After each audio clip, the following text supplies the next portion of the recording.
Park হোটেলে কোনো এক অনুষ্ঠান শেষ করে বেরোচ্ছি আমি আর ইন্দ্রদীপ দাশগুপ্ত। গাড়িতে উঠতে যাব এমন সময় লবি থেকে বেরিয়ে পার্কিং লটের দিকে ছুটে এলো ভারী মিষ্টি মুখের একটা ছেলে। তার আশ্চর্য সরল হাসি দেখেই আমি দাঁড়িয়ে পড়লাম। শ্রীজাতদা, আমি আপনার সব কটা কবিতার বই পড়েছি।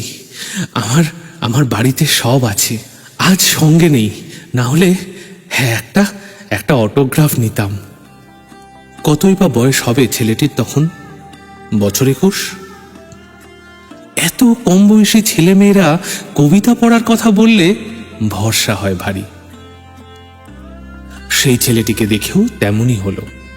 বললাম, কোথায় থাকো? চিন্তা করো না, আবার কোনো একদিন দেখা হবে নিশ্চয়ই।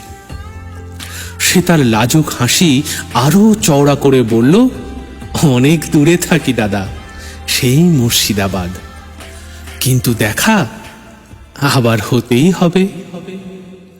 ছেলেটির সেই হাসি মুখটার মধ্যে এমন এক সারল্য মেশানো প্রত্যয় ছিল যে নেহাত কথার কথা বলে মনে হলো না তার কথাকে।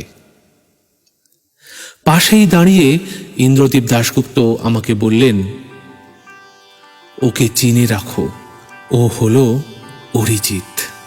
একদিন খুব নাম ডাক হবে ওর দেশ জোড়া।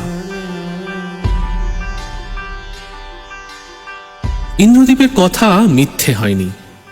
তারপর বছর 10 কেটে গেছে এক লহমায়। অরিজিৎ পেরিয়ে এসেছে অনেকখানি চড়াইয়ের পথ। এখন ওকেই পথ খুঁজে পালাতে হয় সই শিকারীদের হাত থেকে। ওর এত দূর হেঁটে আসা সেই পথের নানা বাঁকে বেশ অনেকবার জমিয়ে আড্ডা হয়েছে আমাদের। আর বারে বারে কবিতার প্রতি ওর আকণ্ঠ ভালোবাসা দেখে মুগ্ধ হয়েছি। তখন বাংলা ছবির গান গাইতে হামেশাই কলকাতায় এসে থাকছে ও, এখনো থাকে, তবে গোপনে।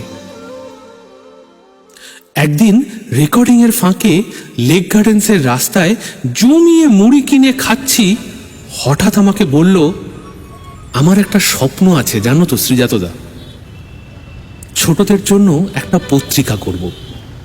বছরে না হয় একটাই সংখ্যা বেরোবে, বড় করে, আমাদের সেই ছোট্টবেলায় যেমন হতো। কি গো, পারবো না বলো? আমি ওর চেয়ে বয়সে 12 বছরের বড় বহু পত্রিকার স্বপ্নভঙ্গ হতে দেখেছি।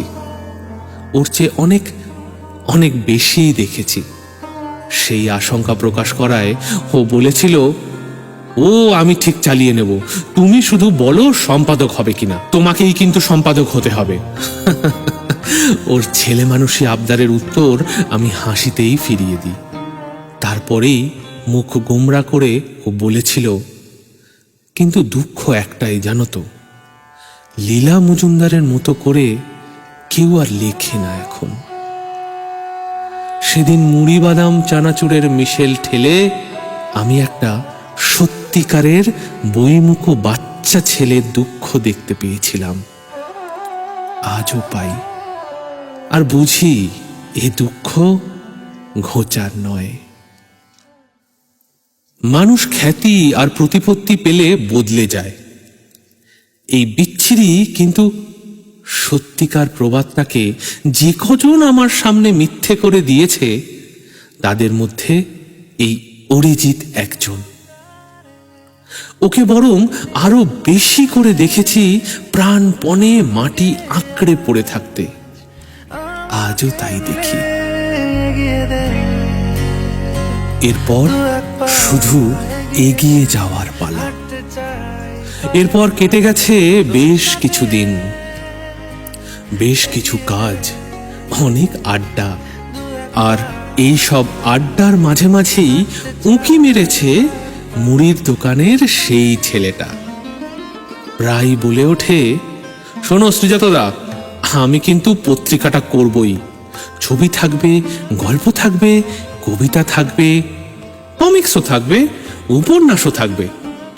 বছরে একটা তুমি সম্পাদক হবে তো, হতেই হবে কিন্তু তোমাকে। ভেবেছিলাম এতদিনে এত ব্যস্ততার মাঝে ওর ঘাড় থেকে বুঝি ভূতটা নেমেছে, কিন্তু না, এ ভবি সহজে ভোলার নয়। উত্তরে আমিও নিজের ঠোঁটে বহু বছর আগের সেই নিরুপায় হাসিটাই দেখতে পেলাম, আর বললাম, কিন্তু লীলা মজুমদারের লেখা সেটা কে লিখবে? জবাবে বলল, সেটাই তো তোমার কাজ, ছোটদের জন্য নতুন নতুন লেখক খুঁজে বার করা। আমরা অনেক কিছু ভাবি, নানান স্বপ্ন দেখি, কেননা ভালোবাসি। তার কখানা পেরে উঠলাম এ জীবনে, আমার কাছে তার চেয়েও বড় কথা স্বপ্ন আদৌ দেখলাম কিনা। অরিজিৎ ছোটদের জন্য স্বপ্ন দেখছে, ছোটদের হয়ে স্বপ্ন দেখছে, কারণ ও নিজের ভেতরকার বাচ্চা ছেলেটাকে বাঁচিয়ে রেখেছে আজও, যা সকলে পারে না। আমার দুই ভাইয়ের সঙ্গে আর দেখা হয় না বহুদিন, কিন্তু কিন্তু অরিজিৎকে কাছে পেলে ওর মধ্যে দিয়ে তাদের দুজনকে দেখতে পাই আমি। ওকে জাপটে ধরলে আমার দুই ভাইয়ের গন্ধ ফিরে আসে আমার কাছে। জীবন ওকে অনেক দিয়েছে, আরো অনেক অনেক দেওয়া বাকি। আমার আজ হাত একেবারেই খালি, তাই ওকে দিলাম অনেক অনেক আদর আর একখানা হলদে পাখির পালক, যা উড়িয়ে দিলেও ফিরে আসে বারবার। 25শে এপ্রিল 2018 গায়ক অরিজিৎ সিং এর জন্মদিনে কবি শ্রীজাতর ফেসবুক ওয়ালে পোস্ট হওয়া লেখার অংশবিশেষ পাঠ করলাম, আর আমরা অপেক্ষায় রইলাম অরিজিতের স্বপ্নের ছোটদের গল্প, কবিতা আর ছবিতে ভরা ম্যাগাজিনের। দেখো আলো আলো আকাশ, দেখো আকাশ তারায় ভরা, দেখো যাওয়ার পথের পাশে